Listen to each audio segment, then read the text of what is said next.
আপনি মিথ্যে কথা শিখতে চান? চলুন তাহলে। উনি মিথ্যে কথা বলতে বলতে ভুলে যায় যে ওনার মিথ্যে কথার কেউ প্রমাণ দিয়ে দেবে। আসলে যারা মারা গেছে তাদের নিয়ে এতদিন বলেছে না। এমনকি আমাদের বুলা চৌধুরী সাঁতারে আমার সাথে একবার দেখা করতে এসেছিল।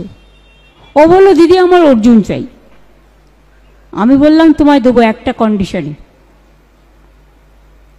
তুমি 8 মাস প্রেম টেম করবে না, 8 মাস কমনওয়েলথ গেমসে তোমাকে 8টায় 6টা জিততে হবে, তুমি নিশ্চয়ই পাবে। ও কথা রেখেছিল এবং সত্যি করে দেখিয়েছিল। কারণ কমনওয়েলথ গেমস আমি যাইনি। কমনওয়েলথ গেমসে সারা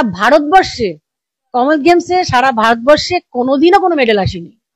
হ্যাঁ, কোনোদিন কোনো মেডেল কমনওয়েলথ গেমসে সাঁতারে আসেনি। কোনো অ্যাওয়ার্ড যদি কাউকে পাই দিতে হয়, আমার মনে হয় এটা এনকোয়ারি হওয়া উচিত।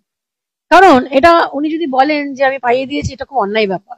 কোনো অযোগ্য ব্যক্তিকে যদি দেন, তাহলে তার পুরস্কার কেড়ে নেওয়া উচিত। যে যার সাথে আমি 11 বছর বয়স থেকে আছি, সেই আমার লাইফ পার্টনার, আমি লাইফ পার্টনার বলবো। কারণ ওই শব্দগুলো না এই বয়সে এসে বড্ড কানে লাগে শুনতে। আমার বলার কি দরকার আছে? এটা আমার প্রাইভেট নিজস্ব ব্যাপার। আমি সাঁতারে জলের সাথে প্রেম করে গেছি 8 বছর, বলতে পারো এই ভাষাটা।